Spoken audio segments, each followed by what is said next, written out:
Hello and welcome to my YouTube channel the nursing education. तो आज हम पढ़ने वाले हैं नर्सिंग केयर प्लान अबॉर्शन पे कैसे बनाया जाता है। तो सबसे पहले देख लेते हैं कि नर्सिंग केयर प्लान में क्या क्या चीज़ें रिक्वायर्ड होती हैं।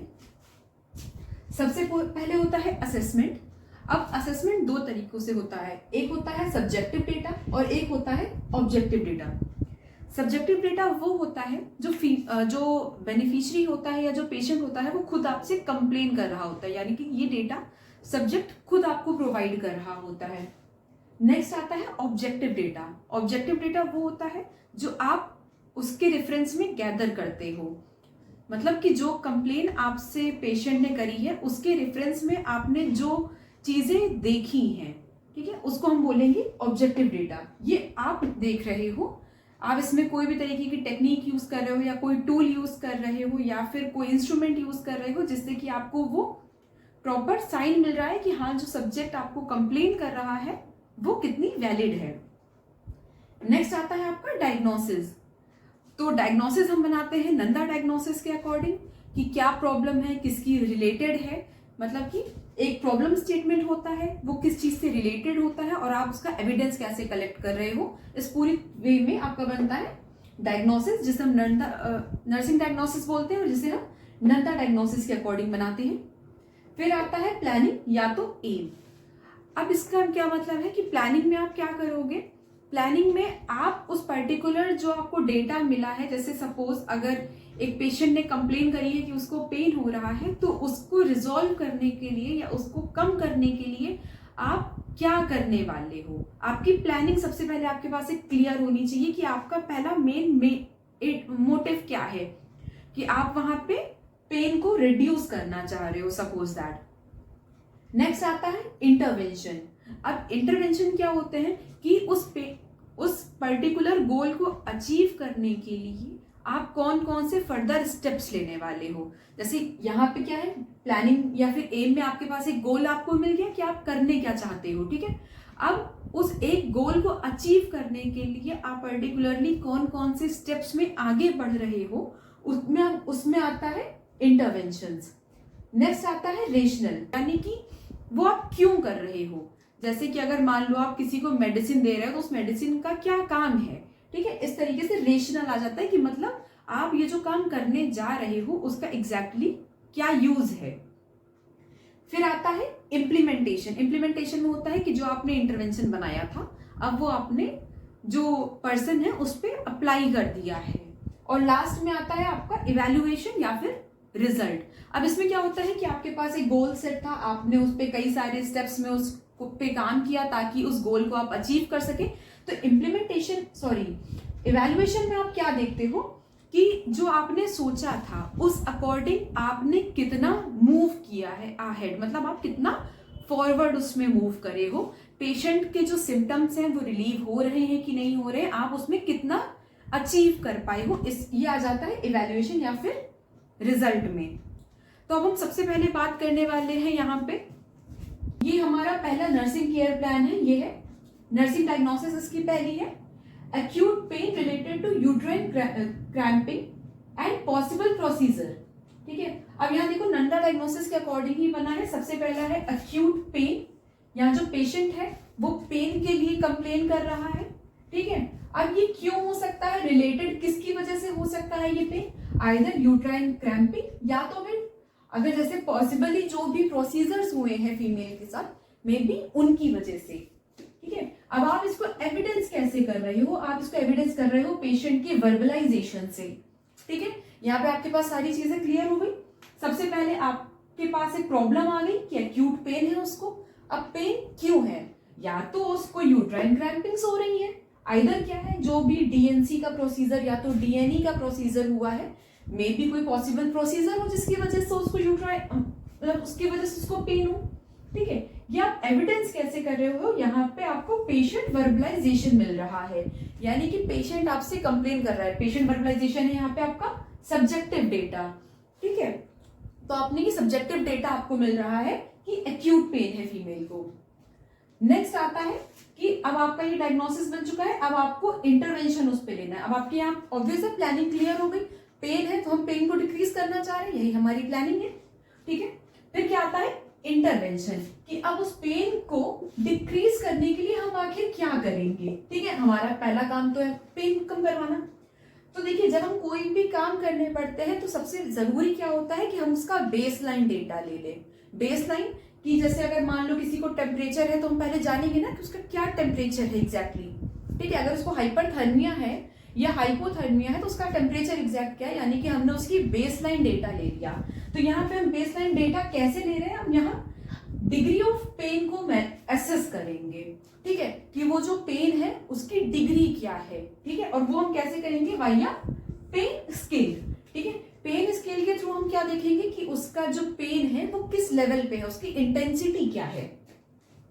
अब जब हमें एक बार पेन का हमने बेसलाइन डेटा ले लिया तो नेक्स्ट हम क्या करेंगे, उसको डिक्रीज करने के लिए। अच्छा, नर्सिंग मैनेजमेंट का क्या मतलब होता है कि आप विदाउट मेडिकेशन पहले तो और भी जो चीजें होती हैं जो एज अ नर्स आप उसको दे सकते हो, क्योंकि मेडिकेशन हमारे लिए लास्ट स्टेप है।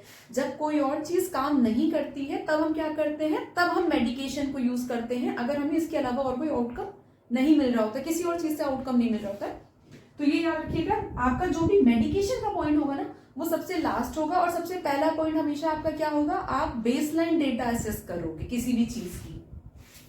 तो अब आपने यहाँ बेसलाइन डेटा एसेस कर लिया, नेक्स्ट आप क्या करोगे। देखो, बहुत बार क्या होता है, साइकोलॉजी की वजह से भी, मतलब जो आसपास में सराउंडिंग है, जैसा माहौल है, उसकी वजह से भी इंटेंसिटी ऑफ पेन जो होती है वो इंक्रीज हो जाती है। तो उसके लिए हम क्या करेंगे कि उसको एक स्ट्रेस फ्री एनवायरनमेंट और काम एनवायरनमेंट देंगे। मतलब कि कोशिश करेंगे कि उसके आसपास शांति हो, कोई ऐसी चीजें ना हो जिससे की वजह से उसका स्ट्रेस और ज्यादा इंक्रीज हो जाए।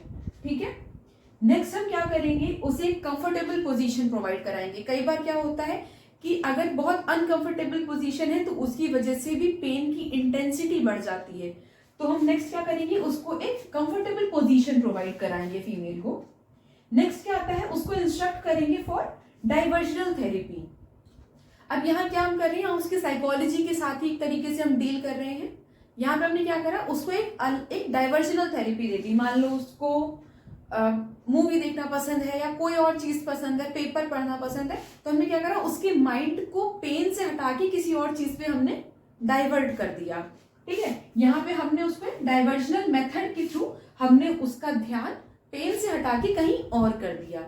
अच्छा, जब ये सारी चीजें काम नहीं करी, उसके बाद भी फीमेल बता रही है कि नहीं पेन उतना ही ज्यादा है, तो हम लास्ट में क्या करेंगे, एनाल्जेसिक्स प्रोवाइड करेंगे फीमेल को, जो कि प्रिस्क्राइब्ड होंगे, जिस डोज में, जिस मैनर में प्रिस्क्राइब्ड है। फिर हम लास्ट में उसको एनाल्जेसिक्स देंगे ताकि हम उसकी पेन की इंटेंसिटी को कम कर सकें। ठीक है, अब रेशनल हम साथ साथ इसका पढ़ते हैं कि रेशनल काम एनवायरनमेंट क्यों दे रहे हैं या कंफर्टेबल पोजीशन क्यों दे रहे हैं, सारे रेशनल्स इसके साथ में ही आ गए। इम्प्लीमेंटेशन, जब आप ये सारे अप्लाई कर दोगे वही कहेंगे हम इम्प्लीमेंटेशन आपने कर दिया है इसका। नेक्स्ट आता है इवैल्यूएशन। अब ये सारी चीजें करने के बाद आप क्या इवैल्यूएट कर रहे हो, कि जब आप ये सारी चीजें प्रोवाइड करा दोगे, ठीक है, एक पर्टिकुलर आपके प्रॉब्लम के अगेंस्ट में आपने ये सारे मेजर्स ले लिए, तो अब आप यहाँ पे क्या एक्सपेक्ट कर रहे हो, आप एक्सपेक्ट कर रहे हो कि after some extent of time जो पेशेंट का पेन है वो डिक्रीज हुआ है या पेशेंट और ज्यादा कंफर्टेबल है। तो ये हमारा इवैल्यूएशन आता है। ठीक है, nursing diagnosis, hyperthermia related to infection as evidenced by elevated body temperature. यानी कि यहाँ पे आपकी क्या चीफ कंप्लेन है, हाइपरथर्मिया, यानी कि बुखार है, पायरेक्सिया है फीमेल को। ठीक है, अब ये रिलेटेड टू किससे है, इन्फेक्शन। देखो, अबॉर्शन का चांस है, हो सकता है इन्फेक्शन हो गया हो बॉडी में। ठीक है, तो रिलेटेड टू इन्फेक्शन है। अब ये आपने एविडेंस आपको इसका कैसे मिला, बाय एलिवेटेड बॉडी टेम्परेचर। यानी कि यहाँ पे आपने कौन सा डेटा लिया है, आपने लिया है ऑब्जेक्टिव डेटा। सब्जेक्ट बोल तो सकता है, ठीक है, पर वो एग्जैक्ट आपका टेम्परेचर तो नहीं बता सकता है ना, कि हाँ भाई सब्जेक्ट सपोज बोल रहा है कि हाँ मुझे बुखार है, मेरा शरीर का जो टेम्परेचर है वो बढ़ा हुआ है, पर वो एग्जैक्ट एलिवेटेड कितना है वो आपको हमेशा थर्मामीटर की मदद से देखना होगा। यानी कि आपने अपनी तरफ से एक इंस्ट्रूमेंट यूज करा जिसकी वजह से आप देख के बता पा रहे हो कि वो चीज कितनी प्रॉपर है। ठीक है, तो यहाँ पे क्या है, हाइपरथर्मिया यानी कि pyrexia related to infection as evidenced by elevated body temperature. यहाँ पे बॉडी का टेम्परेचर जो है वो एलिवेटेड है, यानी कि बढ़ा हुआ है। ये हमारा हो गया नर्सिंग डायग्नोसिस। अब इसका हमारा प्लानिंग क्या होगी? अब अगर बॉडी का टेम्परेचर बढ़ा हुआ है तो हम कोशिश करेंगे वो बैक टू नॉर्मल आए, ठीक है। अब यहाँ पे भी दो चीजें होती हैं। आप अगर उसको कहोगे डिक्रीज करना, हमारा ऑब्जेक्टिव डिक्रीज करना नहीं है, हमारा मेन गोल है उसको बैक टू नॉर्मल लाना, क्योंकि डिक्रीज करेंगे तो डिक्रीज का तो मतलब हाइपोथर्मिया भी जा सकता है ना। हमें हाइपोथर्मिया में पेशेंट को नहीं लेके जाना है, हमें उसको नॉर्मल जो बॉडी टेम्परेचर होता है हमें सिर्फ उसको वहां तक लाना है, यानी कि हमें उसे बैक टू नॉर्मल स्टेट लाना है, ठीक है। ये हमारी प्लानिंग है।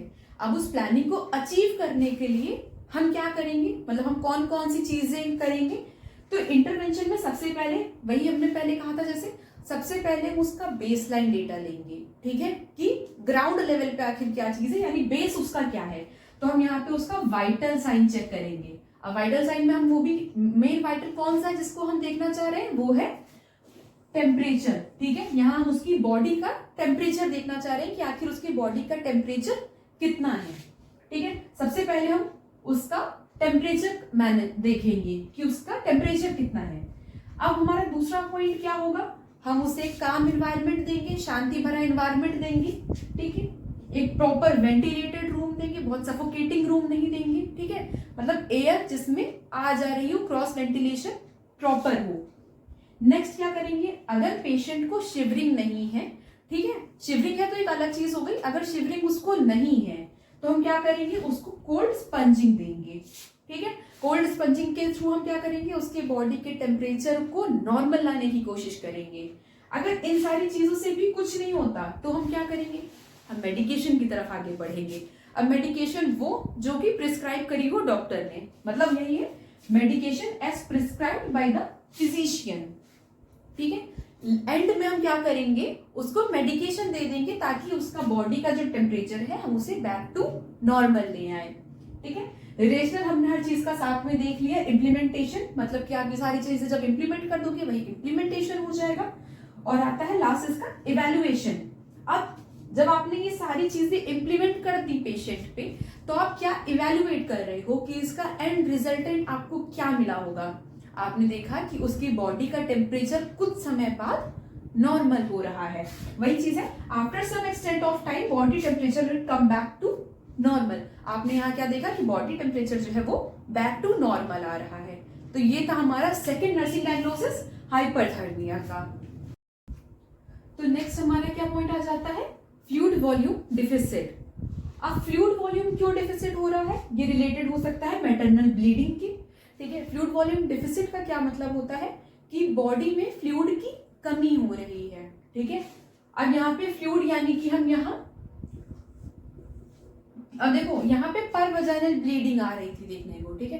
फ्लूइड वॉल्यूम डिफिसिट किसी भी वजह से हो सकता है एक्सेसिव वॉमिटिंग हो, पर इस केस में क्या है कि यहाँ पे ब्लीडिंग आपको देखने को मिल रही है, इस वजह से हम यहाँ पे फ्लूइड वॉल्यूम डिफिसिट का एक डायग्नोसिस बना रहे हैं जो कि रिलेटेड है मैटरनल ब्लीडिंग की। और आपको ये एविडेंस कैसे हुआ है, बाय विजिबल ब्लड लॉस, ठीक है। आप देख सकते हो कि विजिबली यहाँ पे ब्लड लॉस है फीमेल को, ठीक है, पीवी ब्लीडिंग हो रही, पर वजाइनल ब्लीडिंग हो रही, जिससे कि आप देख सकते हो कि बॉडी में जो है वो फ्लूइड्स की कमी हो रही है, ठीक है। अब इसका सबसे पहले आपके पास प्लानिंग क्या होगी, प्लानिंग यही होगी बॉडी से फ्लूइड की कमी हो रही है तो हम उस फ्लूइड को वापस फुलफिल करें, ठीक है। फ्लूइड यहाँ पे मेनली आपका कौन सा है, आपका फ्लूइड है ब्लड, ठीक है। ब्लड जो है वो आपका फ्लूइड के तौर पे आपने यहाँ पे कहा है, ठीक। अब उसके लिए इंटरवेंशन आप कौन कौन से यूज करोगे, यानी कौन कौन से मेजर्स आप यूज करने वाले हो उसको वापस नॉर्मल करने के लिए। सबसे पहले आप बेसलाइन डेटा ले लोगे। हाइपोवॉल्यूमिया के लिए आपको कोई बेसलाइन डेटा तो नहीं मिल रहा है, यानी कि स्किन की जो टर्बसिटी है वो नॉर्मल है, स्किन कहीं पेल कलर की ना हो रही हो, ठीक है, पेलर इफेक्ट ना आ रहा हो उस पे, या तो ऑक्सीजन लेवल्स कितने हैं बॉडी के, आपको ये सारी चीजें उसमें सबसे पहले चेक करनी होगी। आपको एक बेसलाइन डेटा की जरूरत होगी कि ऑक्सीजन कितना है, ठीक है, SpO2 बॉडी का कितना है, उसके अलावा कहीं पेलर तो नहीं हो रही है, आईज का कलर कहीं कुछ अलग तो नहीं हो रहा है, ठीक है, ये सारी चीजें आपको देखनी है। स्किन टर्बसिटी कितनी है आपको वो चेक करना है। नेक्स्ट आता है आप चेक करेंगे टेकीकार्डिया को, हाइपोटेंशन को और पेलर स्किन को। अब टेकीकार्डिया अगर जो ब्लड है अगर बॉडी में ब्लड की कमी हो रही है उसकी वजह से आपको टैकीकार्डिया देखने को मिलता है, यानी कि इंक्रीज्ड पल्स रेट आपको देखने को मिलती है। उसी के साथ आपको क्या मिलता है, आपको इंक्रीज्ड रेस्पिरेशन रेट मिलता है देखने को, यानी कि ठीक है, यहाँ पे टैकीकार्डिया और टैकीपनिया दोनों ही आपको देखने को मिलेंगी। साथ में हाइपोटेंशन, ब्लड का कमी हो गई है, इस वजह से आपको क्या देखने को मिलेगा कि जो ब्लड जो है जो इंसान है उसमें हाइपोटेंशन देखने को आपको मिल रहा है। ठीक है, साथ में पेलर कलर की स्किन मिलेगी, यानी कि अब जो स्किन का कलर है वो धीमे धीमे पेल हो रहा होगा। ये आपके मेन एविडेंसेस है जिससे कि आप देख सकते हो कि ब्लड जो है वो बॉडी में कितना कम होता जा रहा है। उसके बाद आप क्या देखोगे, आप देखोगे कि क्या वहां पे ब्लड या आईवी फ्लूइड की रिक्वायरमेंट है। ठीक है, क्या बॉडी को आईवी फ्लूइड या ब्लड की रिक्वायरमेंट है। अगर आप स्किन बहुत ज्यादा पेलर हो रही है, ठीक है, या तो क्या हो रहा है SpO2 बहुत ज्यादा गिरता जा रहा है, इसका मतलब कि बॉडी को ब्लड की रिक्वायरमेंट है। अगर स्किन टर्बसिटी कम हो रही है तो इसका मतलब हो गया आईवी फ्लूइड्स वगैरह की रिक्वायरमेंट है। ठीक है, आपको वो असेस करना है। नेक्स्ट आप क्या करोगे, ऑक्सीजन थेरेपी दोगे।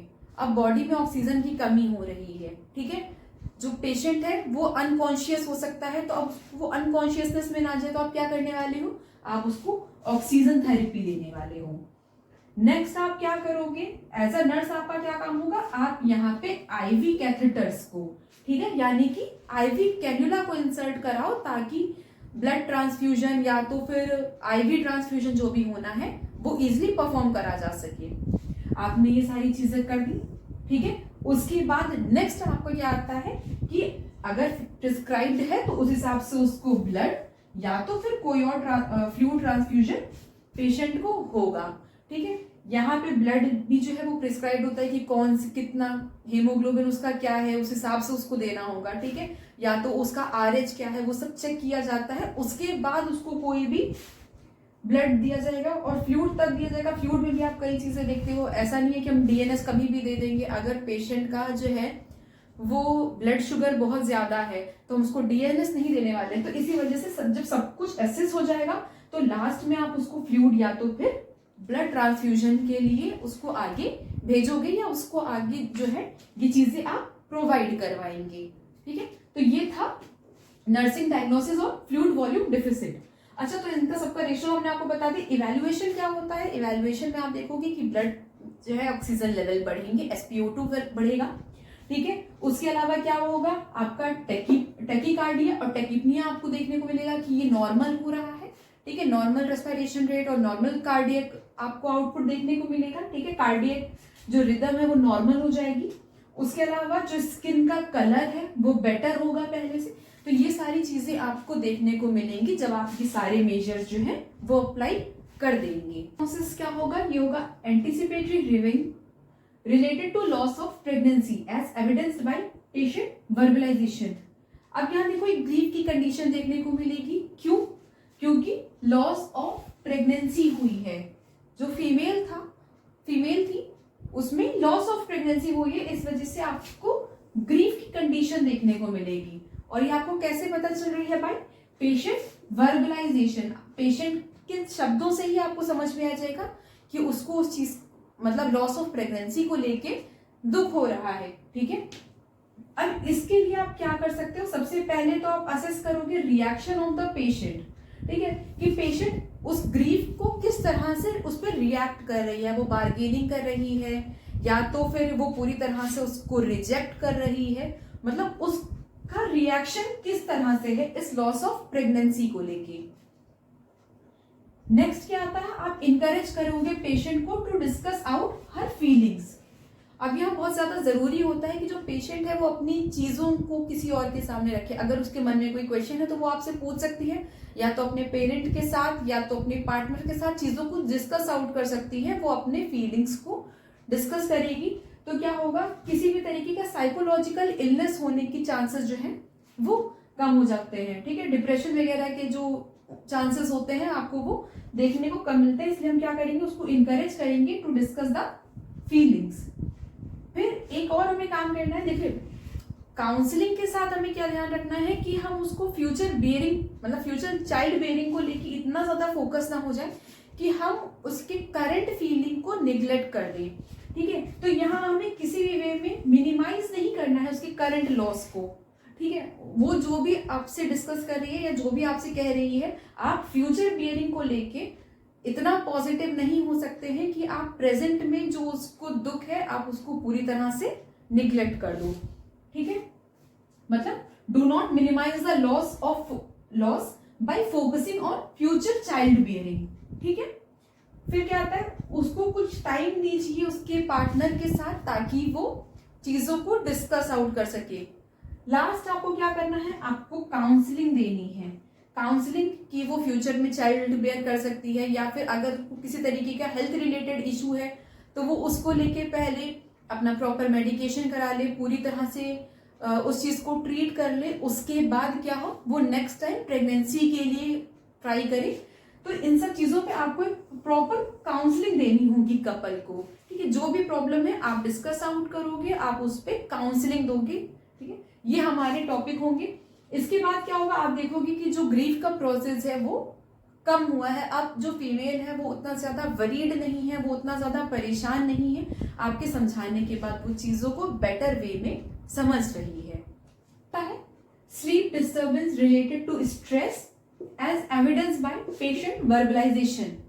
नेक्स्ट आपका डायग्नोसिस है कि अब यहाँ पे उसको स्लीप डिस्टर्बेंस हो रही है, ठीक है। मतलब उसे नींद प्रॉपरली नहीं आ रही है। तो ये किस चीज से रिलेटेड है, रिलेटेड टू स्ट्रेस, ठीक है। स्ट्रेस हो सकता है, पेन हो सकता है, और कोई भी रीजन हो सकता है कि जिस वजह से उसका स्लीपिंग पैटर्न जो है वो डिस्टर्ब हो गया है। अब ये आपको एविडेंस कैसे हो रहा है, बाय पेशेंट वर्बलाइजेशन। पेशेंट आपसे कह रहा है कि उसको नींद नहीं आ रही है। अदरवाइज क्या हो सकता है, उसके इरिटेबिलिटी देख के भी आप देख सकते हो, ठीक है। इरिटेबिलिटी है या उसको और किसी तरीके से उसको प्रॉब्लम आ रही है, तो ये सारी चीजें भी आप देख सकते हो कि उसको स्लीप डिस्टर्बेंस हो रही है, ठीक है। अब यहाँ पे इसका इंटरवेंशन आप क्या करोगे, सबसे पहले तो आप उसका स्लीप का पैटर्न चेक करोगे, ठीक है, कि वो किस टाइम पे सो रही है, ठीक है, कि रात में उसको कितने टाइम पे नींद आ रही है। या आप उससे पूछोगे कि भाई आपकी नींद जो है वो कैसी है, ठीक है। यहाँ उसकी स्लीप टाइमिंग के बारे में भी पूछोगे, पैटर्न प्लस टाइमिंग, ठीक है। आपको ये चीजें कंफर्म करनी है, इससे आपको एक बेसलाइन डेटा मिल जाएगा उसकी स्लीप से रिलेटेड। नेक्स्ट क्या करोगे, क्योंकि यहाँ पे स्ट्रेस एक फैक्टर है, तो आप उसको काम और क्वाइट इन्वायरमेंट प्रोवाइड करोगे। देखो, क्योंकि अभी उसके पास बहुत सारी ऐसी प्रॉब्लम्स आ गई हैं, क्योंकि लॉस ऑफ प्रेगनेंसी हुआ है, मे बी कोई और साइकोलॉजिकल प्रॉब्लम उसको आ रही हो, मतलब फैमिली की तरफ से, या कोई और तरीके की प्रॉब्लम आ रही हो, ठीक है। तो आप क्या कोशिश करोगे, सबसे पहले उसको काम और क्वाइट इन्वायरमेंट देने की, ठीक है। एक शांति भरा आप उसको इन्वायरमेंट दोगे। साथ में आप क्या कर सकते हो, आप उसको क्वाइट इन्वायरमेंट के साथ क्या कर सकते हो, जिस रूम में भी फीमेल है आप कोशिश करके वहां की रात में लाइट्स बंद करवा दीजिए, क्योंकि क्या होगा, डार्क रूम की वजह से भी शायद उसकी जो स्लीप है वो प्रमोट हो, ठीक है। नेक्स्ट आप क्या करोगे, आप उसको साइकोलॉजिकल सपोर्ट दोगे, क्योंकि अभी वो ग्रीफ में है, ठीक है, वो परेशान है, वो दुखी है। तो आप क्या करोगे, आप उसको साइकोलॉजिकल सपोर्ट दोगे, आप उसे काउंसलिंग दोगे, हेल्थ एजुकेशन दोगे, ये सारी चीजें आप कर सकते हैं। और अगर ये सारी चीजें काम नहीं आ रही तो आप क्या करोगे, लास्ट ऑप्शन हमारे पास आता है मेडिसिन का, जो कि है सेडेटिव्स। आप फीमेल को सेडेटिव्स प्रोवाइड कराएंगे जैसा कि प्रिस्क्राइब्ड होगा, ठीक है। तो इन सारी चीजों को करके क्या होगा, आप देखोगे कि जो फीमेल है उसका स्लीपिंग पैटर्न जो है वो सही हो रहा है। आप फीमेल बेटर तरीके से सो पा रही है और उसका स्लीप डिस्टर्बेंस जो है वो मिनिमाइज हो गया है या कम हो चुका है। नेक्स्ट हमारा नर्सिंग केयर डायग्नोसिस है, knowledge deficit related to medical condition as evidence by frequent questioning. जो फीमेल है वो नॉलेज डिफिसिट है, मतलब उसके पास प्रॉपर नॉलेज नहीं है जो भी मेडिकल कंडीशन है उससे, ठीक है। रिलेटेड टू किसके, मेडिकल कंडीशन। अभी यहाँ पे मेडिकल कंडीशन उसकी क्या है, अबॉर्शन। अबॉर्शन के बारे में उसको प्रॉपर नॉलेज नहीं है, और ये आपको कैसे पता चल रहा है, उसके फ्रीक्वेंट क्वेश्चनिंग से। मतलब कि जो फीमेल है वो आपसे रिपीटेड क्वेश्चंस पूछ रही है कुछ ना कुछ, ठीक है। तो अब आप इसके लिए इंटरवेंशन क्या करोगे, सबसे पहले तो आप एसेस करोगे पेशेंट की नॉलेज को, कि आखिर उसको जितना पता है तो कितना पता है, ठीक है, उसको अबॉर्शन के बारे में, या फिर अगर उसको रिकरेंट अबॉर्शन हो रहे हैं या फिर किस भी टाइप का अबॉर्शन है उसको उसके बारे में कुछ नॉलेज है कि नहीं है। आप उसकी प्रीवियस नॉलेज को थोड़ा सा समझोगे, ठीक है। प्लस आप इसके साथ ये भी देखोगे कि ऐसा तो नहीं कि उसके दिमाग में किसी तरीके का मिथ चल रहा है कि अगर रिकरेंट अबॉर्शन है तो मे बी वो कभी कंसीव ना कर सके, कभी चाइल्ड बेयर ना कर सके, कभी मदर ना बन सके। ऐसी कोई गलत उसके दिमाग में धारणा तो नहीं है। आपको ये सारी चीजें असेस करनी होंगी सबसे पहले। नेक्स्ट क्या होता है, provide lucid answers to all the questions. मतलब बहुत ही इजी वे में आपको उसको सारे जवाब देने हैं। आपको अपनी मेडिकल टर्मिनोलॉजी वहां पे यूज नहीं करनी है। आपको इजी लेमन लैंग्वेज में क्या करना है, उसको सारे जवाब देने हैं जो भी वो क्वेश्चंस पूछ रही है, ठीक है। उसके बाद आप जो भी पेशेंट एंजाइटी है आपको उसके साथ डील करना है, ठीक है। अगर मान लो वो एक ही क्वेश्चन को तीन चार बार पूछ रही है तो आपको उसकी एंजाइटी को समझ के उसे सिंपली हर चीज के बारे में समझाना है। आपको यहाँ पे उसकी एंजाइटी को समझना होगा रिलेटेड टू जो भी उसकी मेडिकल कंडीशन है, आपको वहां पे उस चीज को डील करना होगा। लास्ट में क्या होता है कि आपको उस प्रॉब्लम से रिलेटेड जो भी कॉम्प्लिकेशन, फॉलोअप, आउटकम, ट्रीटमेंट, जो भी XYZ इंफॉर्मेशन है जो कि उसके लिए जानना जरूरी है, आपको वो सारी उसे बतानी होंगी कि अगर वो प्रॉपर मेडिकेशन नहीं लेती है तो उसका पॉसिबल आउटकम क्या हो सकता है, या फिर उसका एज एन कॉम्प्लिकेशन क्या हो सकता है, ठीक है। या तो फिर उसको फॉलोअप के लिए कितनी बार आना होगा, उसे कितने कितने समय बाद फॉलोअप करवाना होगा, ठीक। या फिर नेक्स्ट चाइल्ड बेयरिंग वो कितने समय के बाद कर सकती है, कितने, या फिर अगर उसको कोई तरीके का ट्रीटमेंट रिक्वायर्ड है तो वो क्या है। ये सारी चीजें आपको खुद से उसको समझानी होंगी ताकि वो अपनी मेडिकल कंडीशन के बारे में बेटर वे में समझ के उसको डील कर सके, उसको वो प्रॉपरली क्या हो समझ सके, और उससे रिलेटेड जो भी उसे आगे मैनेजमेंट करना है वो उसे मैनेज प्रॉपरली कर सके। तो ये सारे हमारे केयर प्लान थे अबाउट अबॉर्शन। आई होप आपको ये सारे केयर प्लान समझ में आए होंगे। If yes, please like, share and subscribe the channel, ठीक है, और चैनल पे यूं ही बने रहें। Thank you.